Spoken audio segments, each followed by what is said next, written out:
Guys, welcome to another episode of the Patriots Table. Today, we have a guest speaker. He is the president of End Abortion Ohio, Austin Beigel. Austin, welcome to the show. Thanks for joining us. Thanks, Trey. Pleasure to be on the show. So, you've been one of the leading abolitionist figures in Ohio, which is my home state as well. What do you think is the leading drive in the abolitionist movement right now? Yeah, thanks for having me on. Always an honor to be able to talk about this issue and represent our preborn neighbors who don't have a voice for themselves. So really, that is what drives us, the abolitionist movement, and across the country, but even more specifically here in Ohio. It's the desire to see human equality respected across the board, regardless of race or sex or age. In this case, we see horrible age-based discrimination and evil practices against other human beings. So what drives us is a love for our neighbors. The abolitionist movement is comprised of Christians. Churches are the ones who primarily do most of the work nowadays. We don't really like to source it out to other organizations, so we do trainings with pastors and such and try to get them to be the ones to go and lobby at the State House. So every time I'm really just the introduction maker. I've got good relationships at the State House, as good as they can be, when I'm always pushing them and annoying the legislators with this stuff. But I bring the pastors before them and say, like, look, here's your own constituents pleading with you to do something, change something in this nation about how we view younger human beings. It's crazy you talk about, equality and discrimination, and those are terms that are used in a very different sense nowadays from, the trans movement and, just the whole LGBTQ plus minus whatever it's at now. But, that's one thing that they're so lost in is, words are violence, but protect the rights of, the actual violence going on. And, I was looking at some of the numbers, and in 2023, we had just over 1 million abortions in this country. And it was right about at 16 abortions per 1,000 women of reproductive age, which is just astounding. And but what do you think the long-term effects of this are going to be just on our society? We're going to, obviously, there's numerous examples, whether it's China or a lot of European countries who have been devastated by World War I and World War II, and they're actually having a huge issue with population now and ratios to men and women. How do you think that this could really affect the U.S. in the next even 20, 30, 40, 50 years? Yeah. Well, Trey, the shocking thing about the numbers is, even with all the pro-life efforts for decades, Ohio passes its heartbeat bill, like all these minuscule efforts that don't end up actually going into effect or saving any lives. Even before our state constitution change, which is now just an abomination of language and precedent that we can now write these issues into our state constitution. Even before that went into effect in 2024, the abortion numbers in the state rose from 2022 to 2023. There was just a research put out last week by the Guttmacher Institute that went over our Ohio abortion numbers, and they were up despite all the pro-life efforts and everything. And I think it just goes to show how horribly the movement was representing the issue, not speaking about it clearly, not speaking about it constitutionally. They were looking for flippant news stories, little victories that they could send out in email blurbs, not anything that would actually address the human rights violation that is abortion. And so as we look at the long-term effects of these failures and the growing evil on the nation, you wonder, how long is it actually sustainable? Not just like in the eyes of God, who looks at us with our stains of blood guilt, but even like physically and practically with declining populations across the country. We're not keeping up with the birth rate. Our nation will be in decline. Our workforce will be in decline. We're seeing such a change in the dynamic of even like we're replacing our own citizens with the holes in immigration. Like we murder our own citizens and then just allow floods from other countries come in. So I think you continue down this road for another couple decades, and your nation is just beyond unrecognizable. That's similar to how I would even say like the Republican Party itself is beyond unrecognizable at this point too. Even the one who says they're like fighting for this issue, it's pretty grim, and that's why at End Abortion Ohio, like we've shifted more to pushing like Constitution Party language. The platform is so much better than the Republican Party platform. We want to threaten these bigger parties with the force of logical, scientific arguments, and ones that also reflect like the reality of truth and scripture and life. So it's going to be a long battle no matter what, but it's one you have to win. Like you got to give everything to fight this, or there's no country anymore. Well, I mean, you bring up so many good points, but that's one thing that's really been a driving force on this issue has been from the church, religious side of it, and I know there's a majority of Christians or just denominations of Christian faith are against, abortion just for the sake of it's the taking of a life. I mean, what are some of the arguments you have against abortion from a more atheist perspective on just, what that actually being a life? Because if you can't come to an agreement on where life begins, you can't have a good argument on where it's acceptable to or to not terminate an unborn child, right? Yeah. There's some certain like groundwork you got to lay with people of different backgrounds. See where their worldview is coming from. Why they believe it's okay to kill an innocent human being in certain circumstances. One of the things, though, I don't give any ground on is absolutely the scientific aspect of it. I mean, even when I talk to Ohio news channels, the reporters are always giving me their leading questions. So in your opinion, you think life begins at conception? So da-da-da-da-da. And I cut them off every time. Hey, it's not my opinion. This is beyond scientific fact that life begins at conception. The human beings begin at fertilization. It's beyond undeniable. They teach it in the embryology textbooks at Harvard. We use Dr. Moran Prasad's textbook to study this issue and represent it scientifically correct. And still, though, they try to obscure the truth to give themselves moral justifications for why they can do something evil to another person.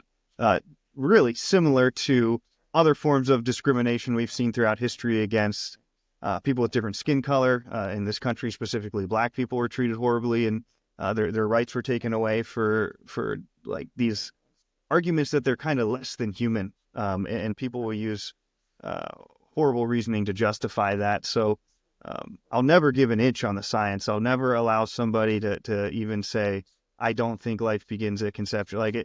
I'm not moving past that point. If someone's going to have their head in the sand so much that they refuse to acknowledge like one of the most basic scientific facts, it becomes clear to me that this isn't a person who cares about reality, nor logic, nor reasoning.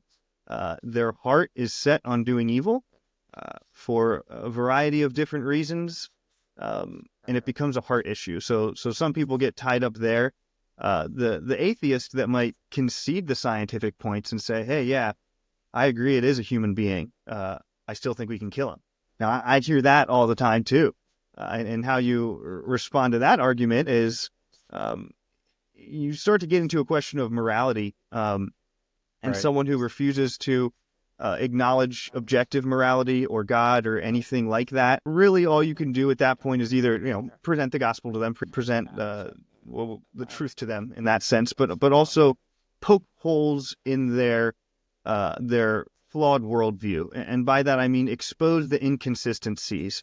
So I could lead them down a route of saying, like, why do you think it's okay to kill the preborn child for this reason? but not a born human for this reason. And you're able to just to like dissect their reasoning and see so many flaws, and it's just entirely inconsistent. It's purely flippant. I mean, they view it like just a random opinion, like vanilla over chocolate ice cream is really what it usually boils down to. Is they don't have well thought out arguments for abortion. It's just like really flippant, feelings based decision making. Right. No, no, absolutely. I mean, I think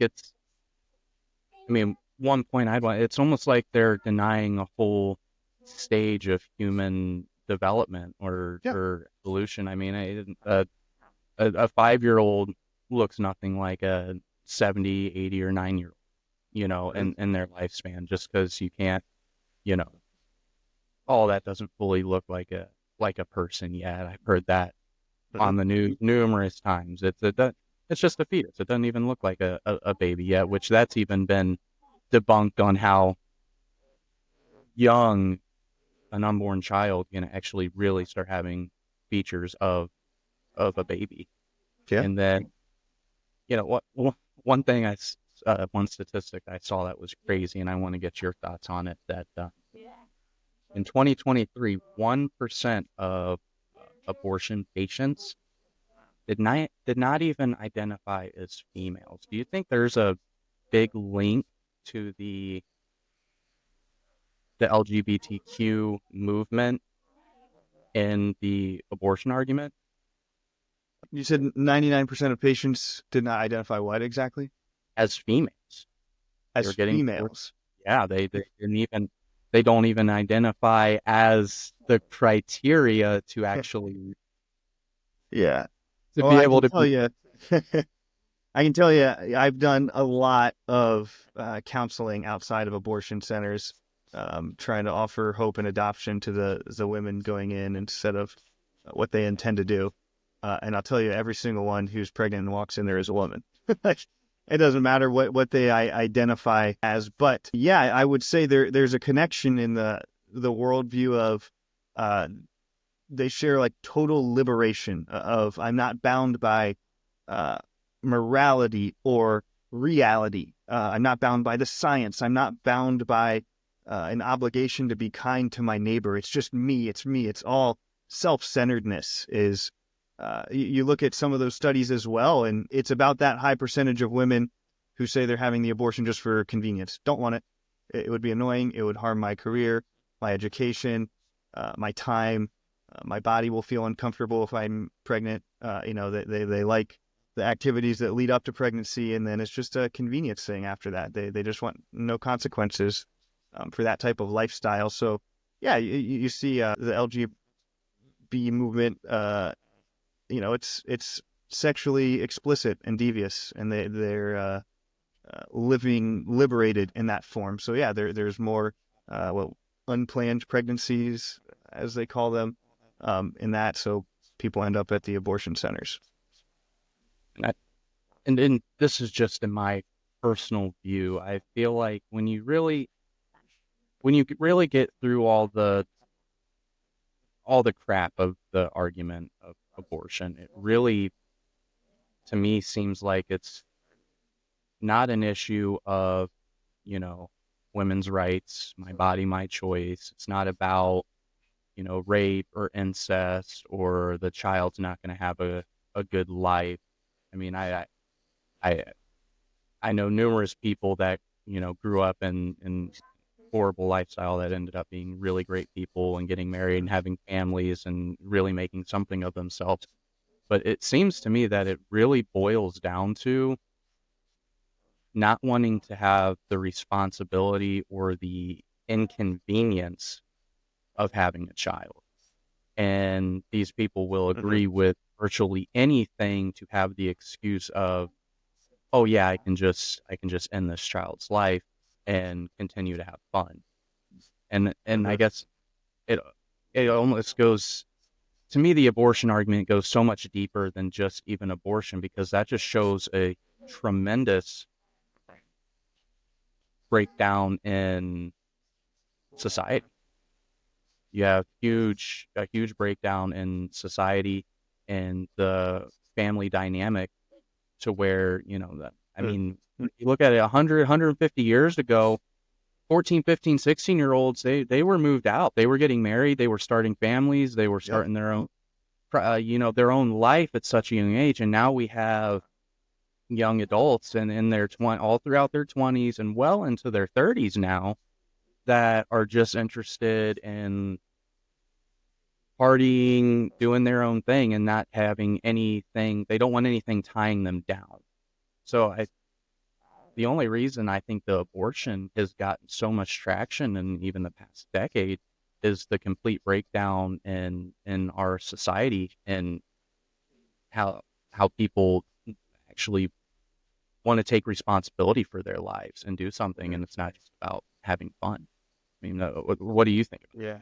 Yeah. I mean, like, people will go as far as the law allows them to go. Um, Part of what drove people to this type of lifestyle and this culture developing in America is because of the foolishness of our laws and how we did stray away from our biblical roots. Struggled with human rights issues from the beginning, for sure. But even in the early days of America, the chattel slavery got so much worse as the country progressed as well.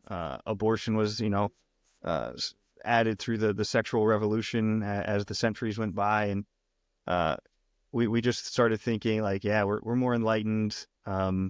Freedom in all things, and freedom and the ability to murder is not something that will benefit a nation's prosperity.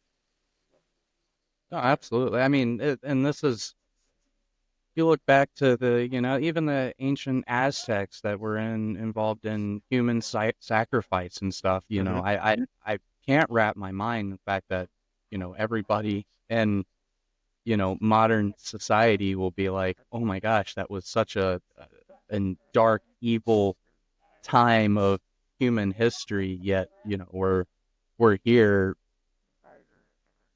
Essentially, I don't really see much of a difference between abortion and human sacrifice on the, you know, whether it's maybe the only difference is it was a public spectacle back then, Mm-hmm. but I think they keep it behind closed doors now because if everybody just saw abortions, you know, up on the screen, you'd have a lot less abortions, right? It would just be too Yeah, absolutely. horrific and horrendous to see how they actually perform an abortion. And I know one of the big movements to stopping abortion is actually educating women on what that actually looked like. What's the process actually is to get an abortion. And I would say most mothers or potential mothers with any kind of conscience wouldn't be able to follow through with that. I think most, and not saying, you know, all women that get an abortion don't have a conscience, but I think that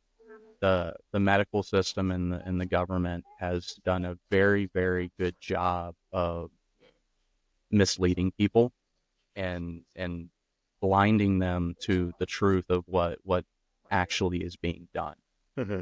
to them. Well, yeah, the medical industry makes billions of dollars off of abortions, and it's not even about the surgical centers and the surgical abortions anymore, or the vacuum and curettage type of procedures. It is a pill mill. Like, they are handing out abortion pills like you wouldn't believe. The chemicals are flowing at unbelievable levels with, $500 a pop, these pills. And the women I talk to at these abortion clinics, some of them say they're on their 20th plus abortion. I mean, this is a high money industry right here. And the majority of abortions are now just done. Contact a doctor, or just go onto a website and get your pill shipped right to your mailbox. And you'll get instructions, a video to watch, how to do your abortion at home just by taking a pill. And unfortunately, as our laws are so poorly written, there's nothing stopping these actions from occurring. The technology and the development of the procedures of these chemical abortions are improving. And by improving, I mean like more effective killing machines. I mean, just a few months ago, there was a story a woman did. Now, she violated her law to do this. This was outside of Ohio, but she killed a 32-week-old pregnancy, a baby inside her with an abortion pill. She just took it, and she was like, okay, yeah, I'm past the date the pill says to do it. I'm gonna do it anyway. Still kills the baby. She ended up having medical complications, but she's not charged with murder as she should be. Like, imagine just giving birth and then, dumping these type of chemicals all over your baby and watching them suffer and burn and choke and starve. Like, that's what happens to the baby inside the womb. You cut off all of their nutritional supply, and they starve and they lose oxygen until they pass away.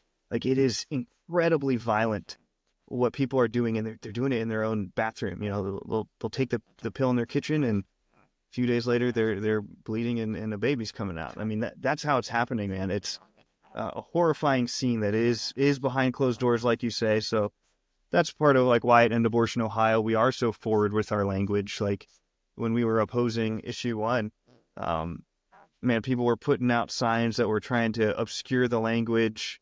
Ours just went out there and said abortion is murder. Don't murder. Like, or we're Right. plain about it. When I speak to the news, I'm plain. We're trying to reset this culture that thinks so little of murder. Um, and so we really need to get the seriousness of the issue back on the table, the graphicness of the issue back on the table. It is like those blood sacrifices you spoke of, but sadly they're able just to be done behind closed doors now. Now, what are some of the potential side effects to the mother that these abortion pills, this abortion drug can have? Because as most people know, doctors are very quick to prescribe something and shy away from telling you any potential complication that could come as a result of taking. Mm-hmm. Do you know what the potential risk is to the mother with these abortion pills?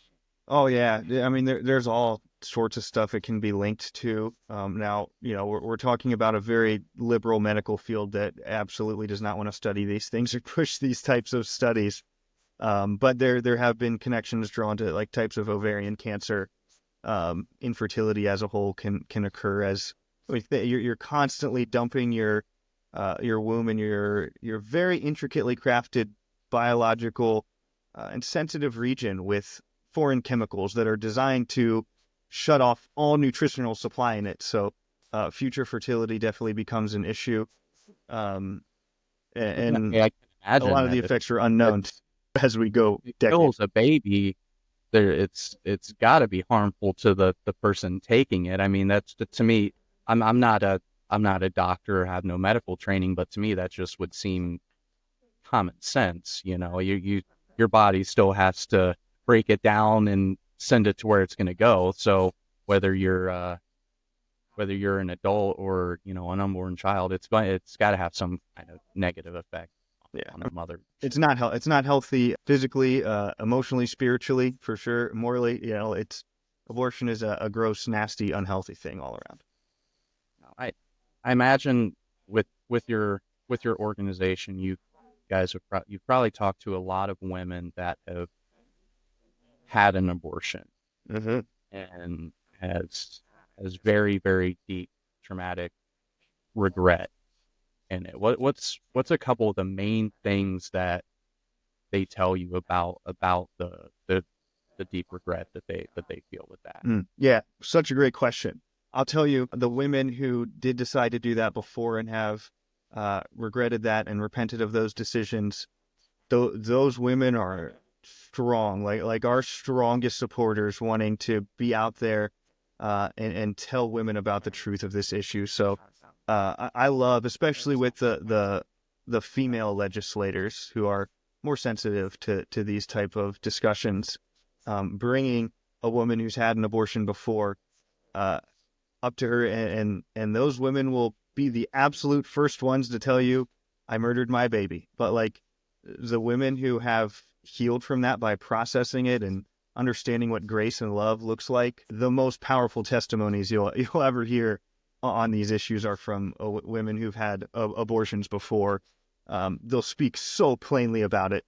And it's really convicting, especially to the conditioned legislator who has been trained so much to think we can't speak plainly about the issues. We've got to obscure, deflect, uh, you know, then to have these clear testimonies come in and just kind of like blow all that up, it's beautiful to witness. And we've seen it happen as personhood bills go before committee, and you have post-abortive women after woman come up and share her story over and over and say, I would not have killed my baby if there was a law telling me it was murder. I did it because I could get away with it. Like, that's so incredible to hear.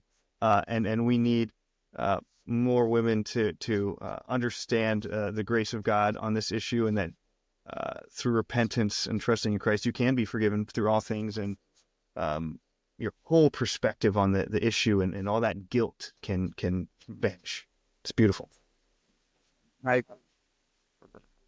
you talk about, laws. I almost think that our founding fathers didn't think that they had to put it in that great of detail, because to me, it's pretty clear in the Constitution that we can't just kill people without, due process of law. So I guess, and I don't really think that, I almost feel like, and I want your opinion on this, and this is very controversial, even on the more conservative uh, side of things, but with like, in regards to like heartbeat bills and stuff, do you think that a heartbeat bill more legitimizes the fact that an unborn child is not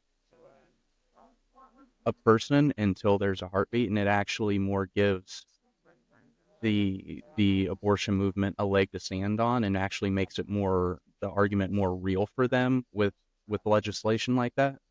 No doubt, man. You're absolutely spot on there. I mean, we're a heartbeat bill. While like your generic conservative will be glad for that type of victory, they'll look at it as a pro-life victory. But the reality of it, especially from a constitutional law perspective, we're talking 3/5 compromise / Dred Scott type of language with this stuff.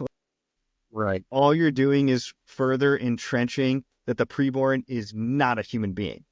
You're still treating them like property. And it's fascinating because we fight exclusively for personhood bills. We appeal to the 14th Amendment of the U.S. Constitution in the bill itself, the supremacy clause found within the U.S. Constitution. We make only the appeal to the personhood and say that the state already protects against homicide. Just call them a person, stop stripping them of their humanity, and the laws are already in place to save them all.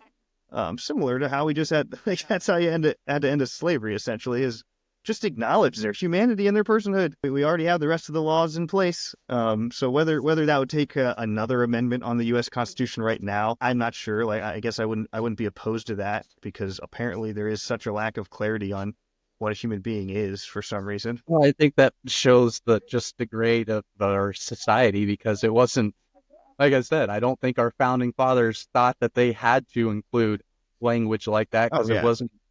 it wasn't even a thought. Then I guarantee you, if they saw that this was even being debated, they would be absolutely ashamed. And I truly believe that, hundreds of years from now, the history books are going to describe it as a really dark period in our history that Yeah. would, Yeah, kill absolutely. millions of children. And it's even more shocking that with all the scientific perspective we have now, I mean, you can stick a camera and just like watch the baby grow from zygote single-celled organism to embryo to fetus to then infant. Like you can watch the entire thing. There's the most amazing pictures out there of what prenatal development looks like. And this goes back to my earlier point, like time moving forward does not equal progress. Like the founding fathers, as simple and basic as biology was to them, it was they knew inherently, morally, through thousands of years of human history, pregnancy equals human being in belly.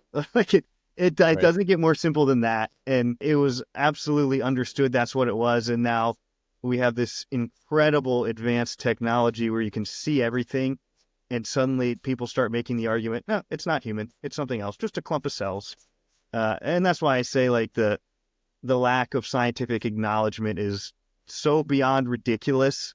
It's not even worth engaging. Like state the truth plainly and say, if you're not willing to engage, to me, I view them as someone who refuses to acknowledge gravity keeps them on the earth. Like, it's someone who's floating in the clouds who genuinely doesn't care about reality, which sadly is a percentage of the left.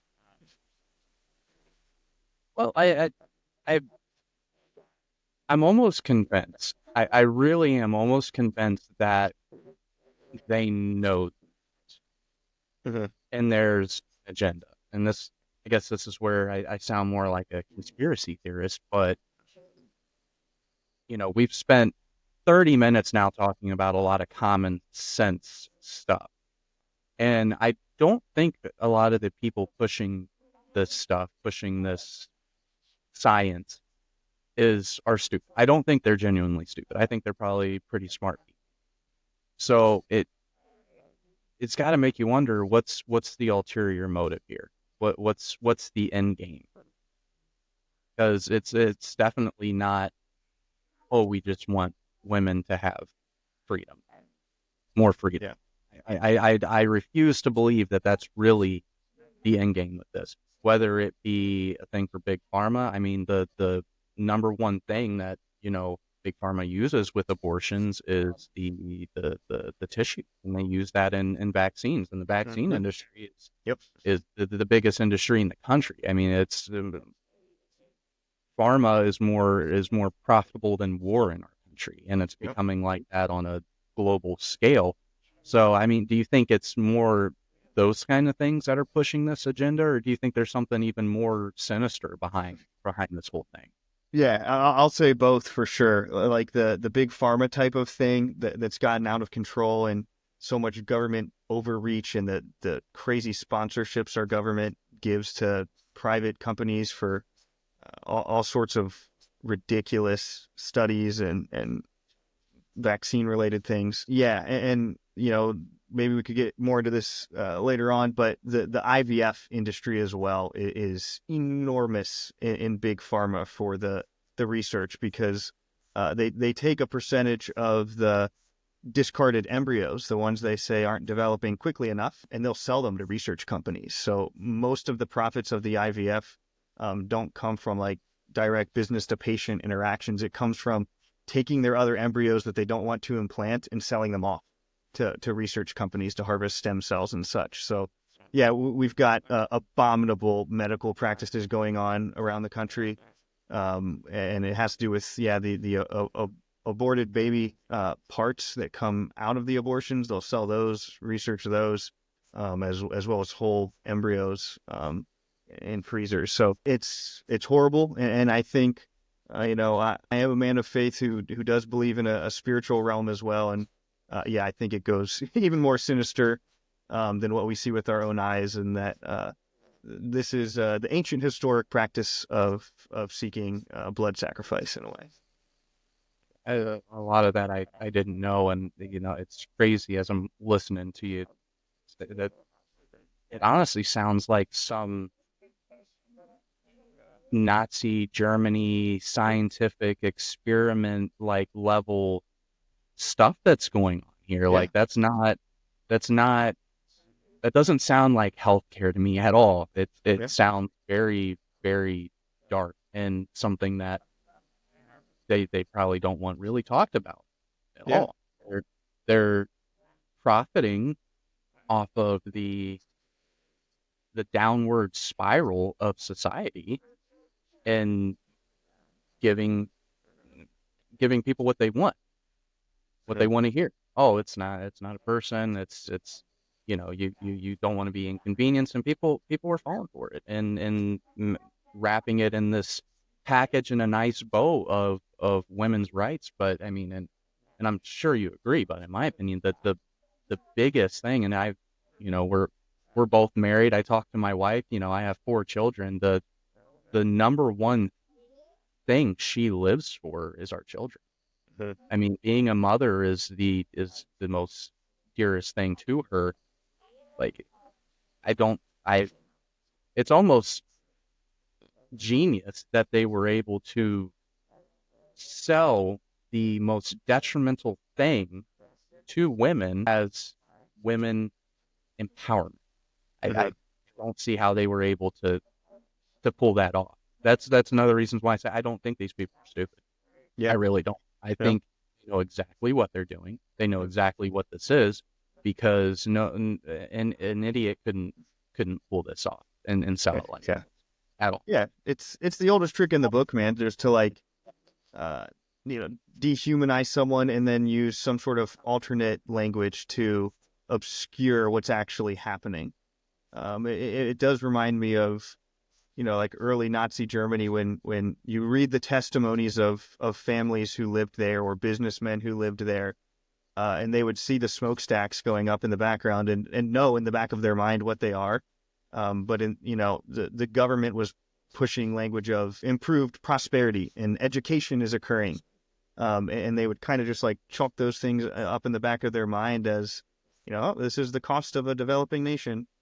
We see similarities with that today where even on our main business roads, like Columbus, you drive by 3 abortion clinics on your way to the state house, and like millions of people drive by these things every day. Like those locations, these are modern day Auschwitzes. And I don't say that lightly or flippantly. I mean, this is so serious. I've stood outside those abortion clinics when the biological companies come through and pick up all the medical waste. They'll roll up there and trash can after trash can full of red medical boxes inside of all the baby's body parts. And they'll go off, and those vans will take them to various local research, biological research companies. Like it's devious. Yeah, it's beyond what the regular citizen understands. And it's being funded by the taxpayer. Yeah. Yeah, they're forcing you to pay for even the like they're doing it with stuff they don't even tell you about too. Absolutely. I They'll mean, disguise it in 10 layers of research grants, but it is funding mm, Planned Parenthood directly because these research companies come in and they buy all the parts. And that research money comes from you. well, and this, you can correct me if I'm wrong, but I would think if we got rid of the government funding in abortion, we would see abortion get reduced to almost minimal levels because of how much it would cost. And majority of abortions in this country are in our poor communities, people who are, in poverty, and they wouldn't be able to afford the abortion. They wouldn't. Yeah. So if you want to go, even if you want to go at it, play devil's advocate, but still go at it constitutionally. If you just took away federal funding of all abortion and left it up to the states and all that stuff, I think we would see a dramatic decrease in abortions. What do you think? Yeah, so I think you would see a decrease in certain types of abortions. Maybe with certain demographics, it would change. However, what we've seen is the abortion industry is, man, it's a freaking hydra. Like you cut off one head of the snake and another one's just right there. And it looks even more grotesque. Like until you address the root of it, which is making sure our laws say nobody has the right to kill any type of person. Until you reach that point, like you can address some of the symptomatic things, and in no way should our government be funding or supporting not just the abortion industry, but any private industry at all. Like that will change the abortion industry and maybe lower the overall money output, but it's not gonna stop it. And so that's why we uh, pretty much like exclusively fight for that constitutional language of the personhood of the preborn, because that would address both things at once. If you do get affirmative language in there that the preborn are protected under our present homicide laws, just like any other human being, any born baby, there goes your funding. It's gone. The government can't openly fund homicide. So the battles would still go on, and I'm sure the money would still move in the dark corners to fund certain research type of things, especially with the IVF industry growing as well. But yeah, there's multiple aspects of it. It's the legal and the justice system, the economic policies. It's corrupted through and through. Now, this is a little more of a sensitive topic, and I don't think a lot of Americans, especially conservatives, even know a lot about this stuff. But it seems that there's been a lot of collusion between some of the bigger abolitionist organizations, and like the Right to Life movement. And for those who don't know, 2023, November 2023, Ohio passed and amended the Constitution to protect abortion constitutionally. And the Right to Life, Ohio Right to Life organization didn't they didn't fight it. They actually, correct me if I'm wrong, Austin, but they actually um, blocked through their own personal connections a bill that would stop abortion in Ohio entirely, by the End Abortion Ohio Mhm. group. So do you think there is collusion between these bigger organizations to keep abortion around for the sake of, I don't know, it just, the first thought comes to my head is the root of all evil is money. If there's no abortion, then they're not getting their paychecks, right? So do you think that kind of stuff is a big problem right now? It's a huge problem. And I don't know if I could say directly that it's like a one-to-one connection to their paycheck they get from their organization. What I can say, it's a collusion of power and access with uh, current governing officials. So you'll get your big-time organizations like Ohio Right to Life and their president, Mike Donadakis. He's sitting at the governor's table because of his role. Uh, all of these big time pro life organizations, they're brought into the Republican circles, and the Republicans, they buy you off with access. So, like with me, the stuff they try to offer me is like, hey, do this lesser bill instead of that annoying one you're pushing. And, we'll get you into this banquet and you can talk to this guy and maybe he'll help you in the future. This is the game they play, and it's devious and scheming how they do it. They pick away at people and organizations until they're just they're a husk of what their goals actually should be. And so that's why we don't play games with all these different bills, these lesser arguments like, let's just take a 20-week ban if we can get it, if we can take 10 years to fight for that because it's better than nothing. It's just feeding the machine. Like, it's just going to perpetuate it. And I get going for like a personhood thing. No, the culture doesn't want it. No, our current legislature doesn't want it right now in 2024 and maybe even within the next 10 years. But we look at the historic approach strong men and women have used to fight injustices in their lands historically, especially with the anti-slavery movement and the abolition of slavery movement.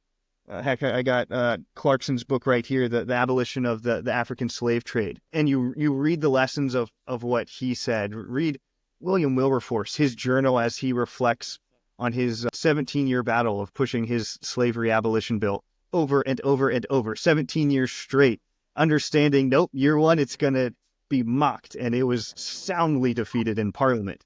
Year 17, it passes. So this is the type of culture change and culture shock we try to inject into our state right now. That's why we swing for the fences and say, yeah, it might take me 20 swings, but I'm not swinging for anything less because, that's the only victory there is complete personhood recognition and protection of the preborn. I think it's interesting. I think that points to also another big problem in our country, which is we have legislators, representatives, senators, congressmen, and women that run on a certain platform. And it seems like once they're in office, they're no longer governing at the consent of the governed. It's well, I know better than you.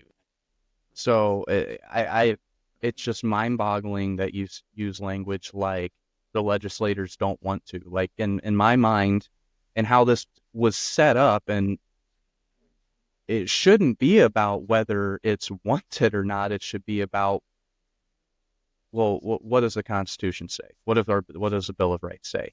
What is the constitutional law? Because we're not a democracy.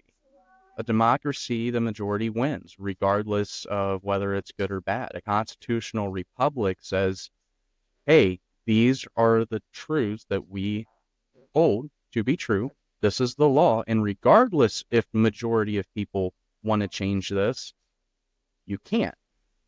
So the fact that we have so many people in our government that just ignore the oath that they took in office just really just blows my mind. And I think along with the fight that, you know, you and the folks that end abortion is fighting, is people need to, we need to start holding our elected officials accountable for that oath that they took.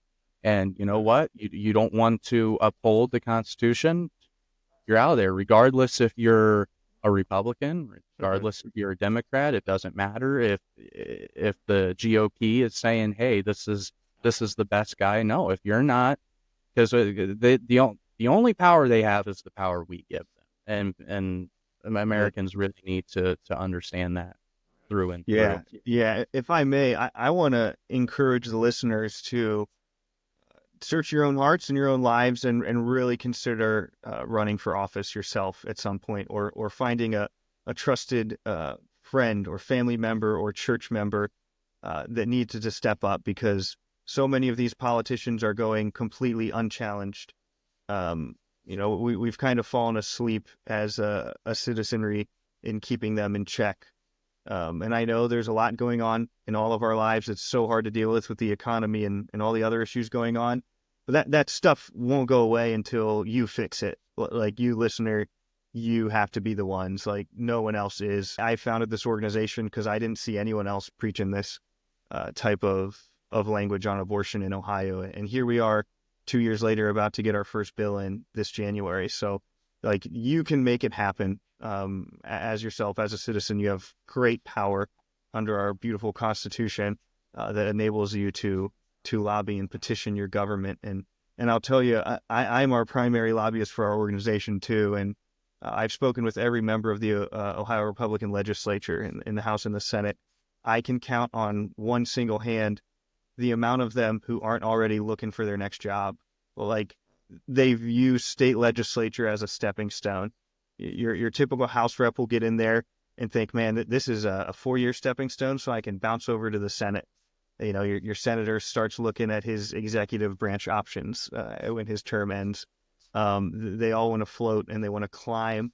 And to climb in this type of culture, sadly, rarely means like you're excelling at representing constitutional values. Usually it means you're cutting backdoor deals with liberal Speaker of the House. You're sending out PR excuses for your governor so you get on a certain banquet and speaking opportunity that gives you a committee seat. Like, the system is really messed up, and it's not going to change until we as citizens start stepping up and ripping those seats away from these people. And again, this might be something where, yeah, you might not win attempt number 1.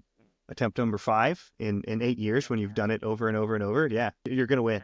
And we're seeing that happen across the country. And you'd also be surprised how many of these politicians go unchallenged. And look at your county level as well. Don't always get focused on the nationwide stuff or even the statewide stuff. Start at your county. Look for various positions you can step up there. Well, thank you, Austin, so much for coming on here. The work that you and your organization and many Americans like you are doing is what's gonna save these children and put a stop to the horrific infanticide that is abortion. So thank you so much, and we look forward to having you back on here. Thanks, man. Yeah, if I could just have one final word here. I'm a Christian. I love Jesus Christ with all my soul and my heart. I'd be amiss if I didn't present the gospel here in the last minute, but I believe that Jesus is the Son of God, eternally existent, who created the universe and all things. He's the one who created humanity in his own likeness, his own image, and that's so crucial. It's in our Constitution. It's why the founding fathers did what they did. Was the root of these gospel-oriented truths, and that they knew the heart of man, that man was inclined to do evil, and there had to be restrictions. The law was so important. They understood these universal moral truths that guided our country into prosperity, and many of them were incredible men of faith.